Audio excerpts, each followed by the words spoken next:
I would say I'm a pretty deep thinker when it comes to, well, pretty much everything, right? Especially on Fridays, right? Those are the days that I dedicate to my existential crisis. And recently, I realized something kind of strange about myself. I've noticed that I have this constant narration happening in my head all day long. Most of the time, it's about really boring, mundane things, right? It's nothing life-changing. Like it's a commentary or a running explanation of what I'm doing, why I'm doing it, and sometimes just who I am because of what I'm doing, right? And sometimes it feels like I'm living in one of those nature videos, right? Those nature documentaries where I have this hushed British voice in the background narrating my entire routine. If you know who David Attenborough is, it's kind of like that. She's approaching the refrigerator now. Opens it slowly. Stares. She knows what's in there. She's known for several days. And yet, she looks again. So it just runs like background noise. And sometimes I'll pay attention to it and I'll kind of ask myself, like, I wonder why I do that. The narrator in my head always sounds very reasonable, very self-aware, right? Very confident in who I am and why I'm doing things. And it's funny because I just accept some of these thoughts for truth, right? Like that voice has accurate information. Like the story running in my head is totally true. But that sent me down an enormous rabbit hole recently on human identity and self-awareness and how people actually build a sense of self in the first place. And honestly, I went pretty deep into the psychology research again, and it got really interesting. So here's one of the things that stood out to me. So we tend to think identity is this stable thing sitting somewhere deep inside of us, waiting to be discovered. Like there's a real you hidden, or maybe not so hidden, underneath, right? But one of the researchers I kept running into was psychologist Timothy Wilson. He wrote a book called Strangers to Ourselves. And from what I've been exploring of his work, he argues that a huge amount of what drives our behavior happens below conscious awareness. And the brain is constantly making judgments and decisions before the conscious mind actually catches up, which means a lot of the explanations we give ourselves about why we do things, right, may actually be our own stories we're creating for entertainment, right? Not lies exactly, but the brain trying to create coherence. So you procrastinate, and suddenly your brain turns it into, well, we're waiting for the right energy, right? Or you open the refrigerator 12 times in one evening. And if your brain's like mine, it's like, we are gathering information.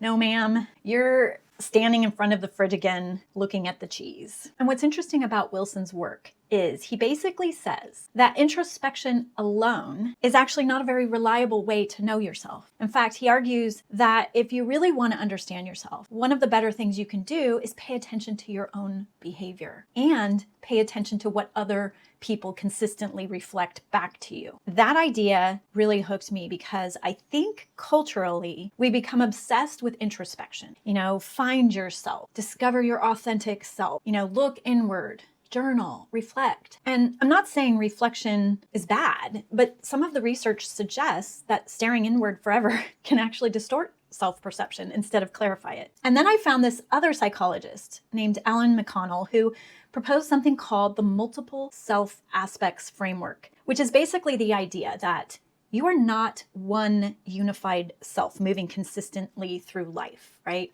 You are made up of multiple context-dependent selves. There's you with coworkers, you with friends, you with your parents, you online, you alone, right? You at Costco on a Saturday trying not to lose your mind.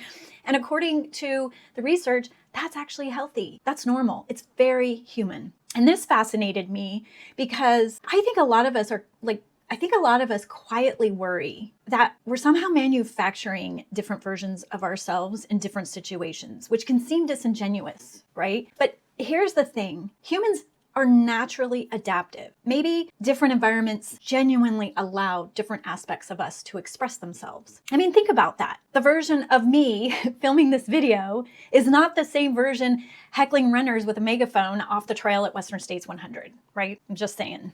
There's even newer research suggesting that when people stop forcing themselves into one perfect unified identity and acknowledge that different environments bring out different parts of themselves, they may actually become more psychologically open and adaptable. And trust me, I'm going to bring this all back around to branding eventually. But this is interesting because culturally, we tend to glorify consistency, right? Consistency in personality, consistency in identity, consistency in personal branding, right? And to be fair, some forms of consistency really do matter. Showing up for people, following through, keeping your word. We associate consistency with reliability and responsibility and even trustworthiness. But psychologically, humans, again, we're adaptive, right? We change depending on environments and relationships and context and life experience. Different situations pull different aspects of us forward, right? And maybe there's a difference between having a recognizable core, core personality, and forcing yourself into a rigid personality, right? And honestly, I think branding has a version of this too, because I talk about consistency constantly in branding, right? Visual consistency, messaging consistency, repetition, recognition, memorability, all of that matters. But at the same time, I also encourage people to iterate, get feedback, refine things, adjust, evolve, because brands that never adapt eventually stop feeling alive and ultimately die. And maybe humans work a little like that too. So diving even deeper into this rabbit hole, I ran into the work of sociologist Charles Horton Cooley, which honestly may have been the part that was the most unsettling when I think about it, because Cooley proposed something called the looking glass self back in 1902. And the idea is basically this: we partly become who we think other people see us as. And I can definitely relate to this. Think about that for a second. Identity isn't formed in isolation. It forms socially, right? You imagine how you appear to someone else. You imagine their judgment of that version of you. I can feel this. I totally relate to this. And then you internalize feelings about yourself based on that imagined reflection over and over and over throughout your life. It's like a child being called the smart one, right? Someone being told they're too much, the quiet one, the reliable one, the difficult one, the creative one, right? People start building identity partly from reflected perception, which also explains why identity can feel so unstable around different groups of people, because different people reflect different versions of you back at yourself. And this connects to another researcher named Tasha Eurich, who separates self-awareness into two categories: internal self-awareness and external self-awareness.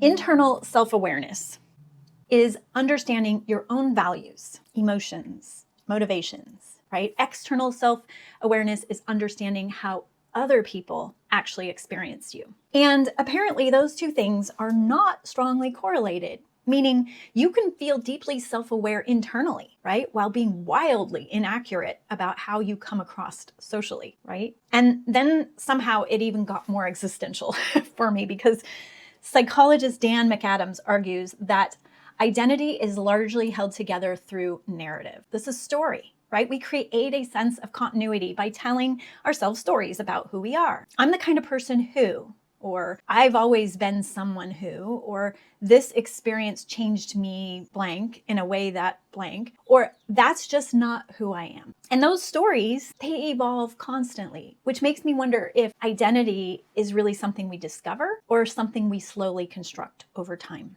Because the deeper I got into this research, the less identity started feeling like some fixed truth hidden deep inside of us, and more like something shaped gradually through experience, behavior, relationships, and reflection. And that may seem obvious, right? But what feels a little off and a little unsettling for me is the possibility that we may not know ourselves as directly or objectively as we think we do. And weirdly to me, I find that kind of comforting, because I think a lot of people, whether they admit it or not, feel kind of broken for still questioning themselves in adulthood, right? Like eventually you're supposed to fully arrive at your best self, right? Like by the time you get to 50, you should have figured out who you are. But if you're anything like me, you are reinventing yourself for the third time.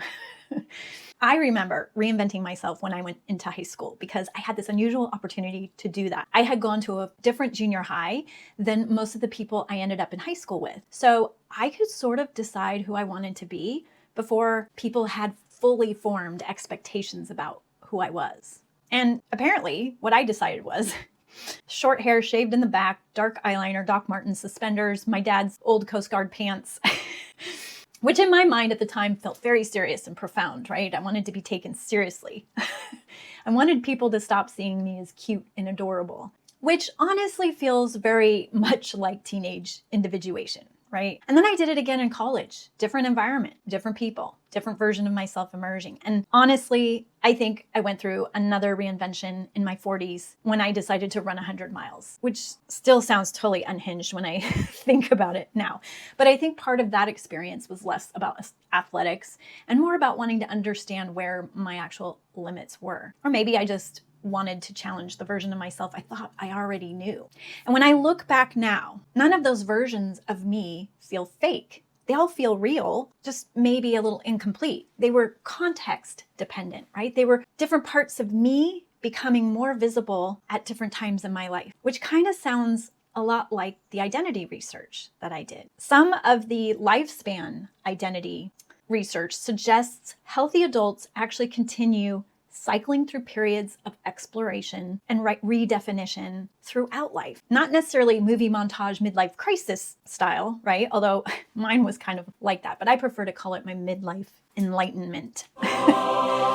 But these could be subtle versions, like small shifts in your values or priorities, certain identities fading and others becoming stronger. And here's the thing, I see this in my work every single day. A business may think it's communicating one thing while customers consistently experience something completely different. A founder may believe their brand feels thoughtful or premium or approachable, and the outside world may not interpret it that way at all, which sounds a lot like humans, right? And that's why businesses sometimes get that strange feeling that maybe something is a little off. Like this is where the term off-brand comes from. It's a misalignment. So in your business, because of this, it's important to constantly be asking, does this still feel like us? And I wholeheartedly believe that clarity, whether it's personal clarity or brand related, isn't really about perfectly defining yourself once and forever, right? It's very observational. It's noticing patterns. It's paying attention to behavior, paying attention to what customers consistently respond to, paying attention to what people reflect